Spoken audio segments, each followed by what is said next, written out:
اللهم صل على سيدنا ومولانا محمد وعلى آل سيدنا ومولانا محمد وبارك وسلم. اللهم صل على سيدنا ومولانا محمد وعلى آل سيدنا ومولانا محمد وبارك وسلم. يا رب صل وسلم دائما أبدا على حبيبك خير الخلق كلهم. قال النبي صلى الله عليه وسلم: إنما الأعمال بالنيات وإنما لكل امرئ ما نوى. صدق الله العظيم وصدق رسوله النبي الكريم.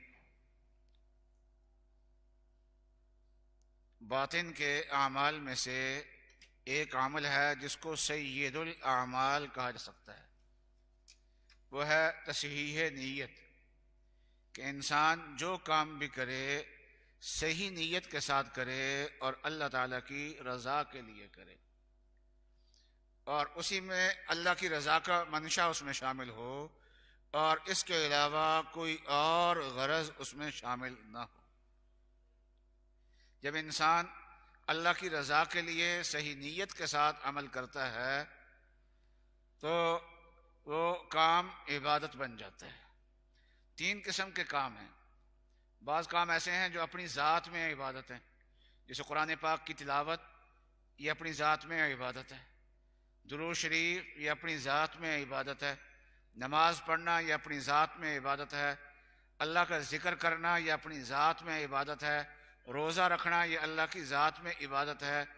اور جب اس کو بری نیت سے کریں گے تو دکھاوے کے لیے کریں گے یہ عبادت کے کام تو یہ وبال بن جائیں گے، اور اللہ کی رضا کے لیے کریں گے تو پھر یہ عبادت ہوں گے. اور اگر نہ اللہ کی رضا کی نیت ہے نہ دکھانے کی نیت ہے، خالی ذہن ہے، تو تب بھی یہ عبادت، یہ اپنی ذات میں عبادت ہے. اور جو کام مباح ہیں، اپنی ذات میں مباح ہیں، جیسے گھر آباد کرنا، نکاح کرنا، بچوں کے ساتھ کھیلنا، بچوں سے دل لگی کرنا، گھر میں ہنسی مذاق کرنا، دوستوں سے ملنے جلنے جانا، یہ کھانا کھانا، پانی پینا، سیر و تفریح کرنا، یہ ساری چیزیں اپنی ذات میں عبادت نہیں ہے. اللہ تعالیٰ نے ان کاموں کی اجازت دی ہے، اس کو مباحات کہتے ہیں. مباح کاموں میں انسان اگر کوئی بری نیت کر لے تو پھر یہ گناہ بن جاتے ہیں، اور اگر کوئی اچھی نیت کر لے تو یہی کام عبادت بن جاتے ہیں. تو انسان کو عبادت کرنے کے لیے دنیا کے کام چھوڑنے کی ضرورت نہیں، بلکہ جو کام بھی کر رہا ہے ان کاموں میں اچھی نیت کر لے تو یہی کام جو ہیں وہ عبادت بن جائیں گے، اور یہی کام جو اللہ تعالیٰ کی رضا کا ذریعہ بن جاتے ہیں. گھر تو ہم سبھی آباد کرتے ہیں، لیکن یہ ہے کہ اللہ کی رضا کی اگر نیت کر لی تو یہ پھر عبادت بن جائے گا. گھر والوں کے ساتھ حسن سلوک ساری کرتے ہیں، اللہ کی رضا کی نیت کر لی تو عبادت بن جائے گا. گھر کے لیے کھانے کا سامان لے کے ہم سبھی آتے ہیں، لیکن اگر اللہ کی رضا کی نیت کر لی تو یہ کیا ہے، یہ عبادت بن جائے گا. اور پھر یہ گھروں کا جو کھانا ہوتا ہے، مہمان کھاتے ہیں، بچے کھاتے ہیں، گھر کے افراد کھاتے ہیں، باہر کے افراد کھاتے ہیں.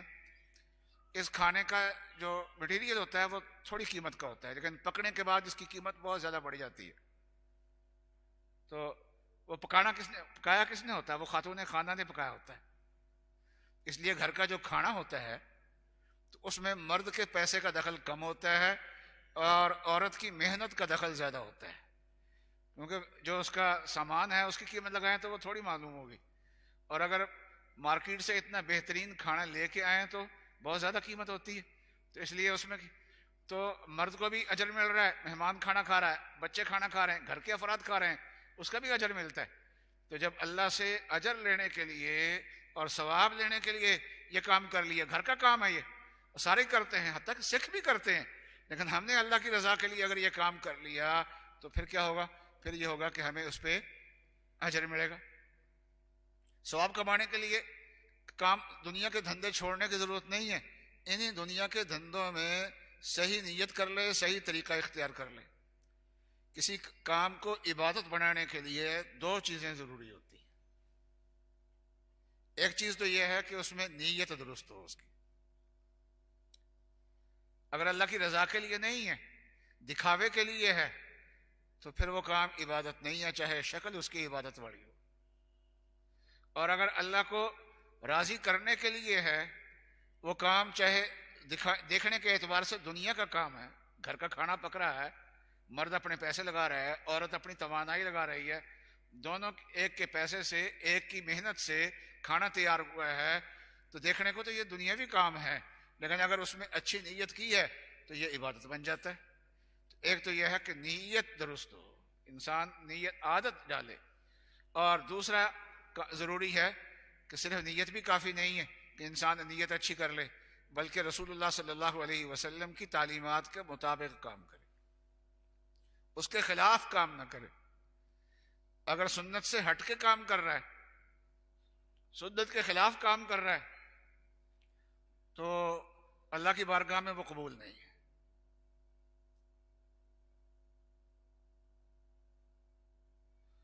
وہ کسی نے کیا کہا نا، بزہد و ورا کوش و صدق و صفا، بزہد و ورا کوش و صدق و صفا، کہ انسان عبادت میں، صدق میں، صفائے قلب میں محنت کرنی ہے کرے، لیکن میافزائے بر مصطفیٰ،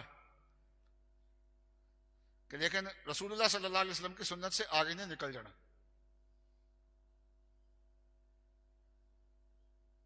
اور اگر کوئی آدمی زندگی میں محنت بہت کرے لیکن سنت سے ہٹ کے کرتا ہے تو وہ اللہ کی بارگاہ میں قبول نہیں ہے۔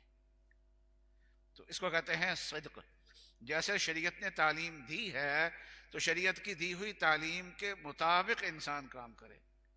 تو جب دو چیزیں مل جاتی ہیں، نیت اور صدق، نیت کا معنی ہے کہ اچھی نیت کر لے، اللہ کی رضا کی نیت کر لے، اور صدق یہ ہے کہ شریعت کے احکام کے مطابق اس کام کو کرے، شریعت کے احکام کے خلاف اس کام کو نہ کرے۔ تو یہ دو چیزیں جب جمع ہو جاتی ہیں تو وہ عمل اللہ کی بارگاہ میں مقبول ہو جاتا ہے۔ انسان جب اپنی نیت کو درست کرتا رہتا ہے، ہر چیز میں اپنی نیت کو درست کرتا رہتا ہے، رشتہ داروں سے ملنے جاتا ہے تو اس میں بھی نیت درست کر لیتا ہے، شادی پہ جاتا ہے اس میں بھی نیت درست کر لیتا ہے، کسی کی غمی میں جاتا ہے اس میں بھی نیت درست کر لیتا ہے، کسی کو کوئی ہدیہ دیتا ہے اس میں بھی نیت درست کر لیتا ہے، مہمان کو بٹھاتا ہے اس کے بھی نیت درست کر لیتا ہے۔ تو کرتا کرتا اس آدمی کی عادت ہی بن جاتی ہے۔ تو صحابہ کے بارے میں فرمایا کہ وہ اللہ کی رضا کی تلاش کرتے ہیں۔ محمد الرسول اللہ والذین معہ اشداء علی الکفار رحماء بینہم تراہم رکعا سجدا یبتغون فضلا من اللہ ورضوانا، کہ وہ اللہ کا فضل اور اللہ کی رضامندی تلاش کرتے رہتے ہیں۔ صحابہ کی شان کیا ہے کہ وہ اللہ کا فضل اور اللہ کی رضامندی، یہ اس کی تلاش میں رہتے ہیں۔ تو ہر عمل میں اللہ کی رضا ڈھونڈے انسان، اور جب انسان اس حد تک پہنچ جاتا ہے تو پھر اس کی شان ہی بالکل الگ ہو جاتی ہے۔ کہتے ہیں کہ حضرت شاہ اسماعیل شہید رحمۃ اللہ علیہ، ان کے وعظ میں اللہ تعالیٰ نے بڑی تاثیر رکھی تھی، اور ان کی وعظ کی شہرت بھی بڑی تھی۔ بعض لوگوں کو اللہ تعالیٰ نے مقام وعظ دیا ہوتا ہے، مقام وعظ دیا ہوتا ہے، اور ان کے وعظ میں تاثیر ہوتی ہے، ان کی زبان میں تاثیر ہوتی ہے، اور لوگ ان کی بات سننے کے لیے آتے ہیں۔ جیسے آج کل مولانا طارق جمیل صاحب کو جہاں کہیں بھی وہ تشریف لے آئیں تو آپ کو زیادہ اعلان کرنے کی ضرورت نہیں، خود بخود ہی لوگوں کو اطلاع مل جاتی ہے اور لوگ پہنچ جاتے ہیں، دھڑا دھڑ پہنچتے ہیں۔ تو حضرت سید شاہ اسماعیل شہید رحمۃ اللہ علیہ کا بھی یہی حال تھا، تو ان کا واز سننے کے لیے لوگ دور دور سے آتے تھے۔ تو ایک دن جامع مسجد میں ان کا واز تھا، مسجد بھری ہوئی تھی، کھڑے ہو کے انہوں نے واز کیا، گھنٹہ 2 گھنٹے کتنا واز کیا ہوگا، لمبا واز کیا۔ تو لوگ جو ہیں سن کے واپس چلے گئے۔ آخر میں حضرت جو ہیں وہ مسجد سے باہر نکلے، مسجد کی سیڑھیوں پہ جب تھے تو ایک بوڑھا آدمی آیا اور کہنے لگا کہ مولوی اسماعیل کا واز ہو گیا؟ کہا جی ہو گیا۔ کہ اوہو، میں تو اس کا واز سننے کے لیے آیا تھا۔ تو واز ہو گیا اس کا؟ تو حضرت نے فرمایا کہ وہ مولوی اسماعیل، اس میں بڑی ٹھنڈی آنکھ کھینچی، اوہو میں تو بہت دور سے چل کے آیا تھا، تو میرا واز رہ گیا میرا۔ تو مولانا نے فرمایا کہ وہ مولوی اسماعیل میں ہی ہوں، آپ بیٹھ مسجد میں تو تجھے میں دوبارہ سنا دیتا ہوں واز۔ وہ سارا واز جو پہلے کیا تھا پورے مجمع کے لیے اس ایک آدمی کو سارا واز سنا دیا۔ کسی نے کہا حضرت آپ نے عجیب کام کیا، ایک آدمی کے لیے سارا واز، گھنٹے کا پورا واز کر دیا آپ نے۔ حضرت نے فرمایا پہلے بھی ایک کے لیے کیا تھا، اب بھی ایک کے لیے کیا ہے، پہلے بھی ایک اللہ کے لیے کیا تھا اور اب بھی ایک اللہ کے لیے کیا ہے۔ اور جب ایک اللہ کے لیے کرنے کے ہم عادی ہو جائیں گے تو ہمیں مخلوق کے ساتھ حسن سلوک کر کے کسی حسن سلوک کی واپسی کی ہمیں توقع نہیں ہوگی، ہم کسی سے امید نہیں رکھیں گے۔ اور اگر وہ ہمارے ساتھ، ہم کسی کے ساتھ حسن سلوک کریں، وہ ہمارے ساتھ برا سلوک کرے تو ہمیں کوئی اس سے رنج نہیں ہوگا، اس لیے کہ ہم نے تو اس کے لیے کیا ہی نہیں تھا۔ جس کو ہم نے پیسے دیے ہیں ہم نے اس کو لیے نہیں تھا، وہ اللہ کو راضی کر دیے، اس کو تھے پیسے، لیکن مقصود اللہ تعالیٰ کی رضا تھی، ہم نے تو اللہ کی رضا کے لیے کام کیا تھا، اس لیے مخلوق سے کبھی شکوہ نہیں ہوگا۔ کہتے ہیں حضرت علی رضی اللہ تعالیٰ عنہ ایک جنگ میں یہودی کو گھرا کے اس کے سینے پہ سوار ہو گئے۔ اب اگلا کام یہی تھا کہ تلوار کا وار کرتے، اس کی گردن کاٹ دیتے۔ اس سے پہلے اس نے حضرت علی کے منہ پہ تھوک دیا، حضرت علی اس کو چھوڑ کے ایک طرف ہو گئے۔ اس نے کہا یہ کیا کیا آپ نے، اب تو آپ کو اور زیادہ جلدی میرے اوپر وار کرنا چاہیے تھا۔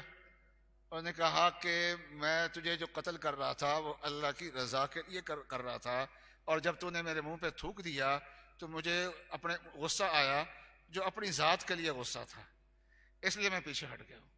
ہم جو کام کرتے ہیں وہ اللہ تعالیٰ کی رضا کے لیے کیا کرتے ہیں، اللہ ہم سے راضی ہو جائے۔ جب انسان بار بار اس چیز کا مراقبہ کرتا ہے، بار بار سوچتا ہے، ہر کام میں نیت کرتا ہے، اور ایک ایک کام میں کئی نیتیں بھی ہو سکتی ہیں۔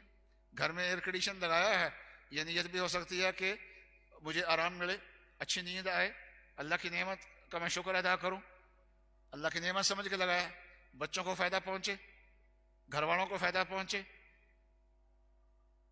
یہ بھی نیت ہو سکتی ہے۔ جو مہمان آئیں گے ان کے ساتھ بھی حسن سلوک ہوگا۔ جتنے کمروں میں ہم رہتے ہیں اس سے زائد کمرے میں بھی ایک ایئر کنڈیشن لگا دیا، کیوں جی؟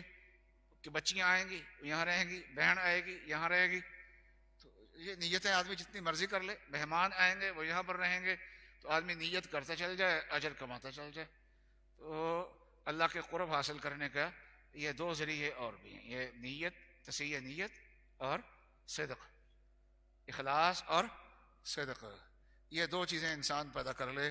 رسول اللہ صلی اللہ علیہ وسلم نے حضرت معاذ رضی اللہ تعالیٰ عنہ کو فرمایا تھا اخلص دینک یکفیک العمل القلیل، کہ اپنی نیت کو درست کر لے، تھوڑا عمل بھی تیرے لیے کافی ہو جائے گا۔ آخرت میں اعمال گنے نہیں جائیں گے، آخرت میں اعمال کو تولا جائے گا، جتنا اخلاص زیادہ ہوگا اتنا عمل کا وزن زیادہ ہوگا۔ وَنَزَعُ الْمَوَازِينَ الْقِسْطَ لِيَوْمِ الْقِيَامَةِ۔ اللہ تعالیٰ مجھے اور آپ کو عمل کی توفیق عطا فرمائے۔ الحمدللہ رب العالمین الرحمن الرحیم مالک یوم الدین ایاک نعبد و ایاک نستعین اللہم صلی علی سیدنا مولانا محمد وعلی آل سیدنا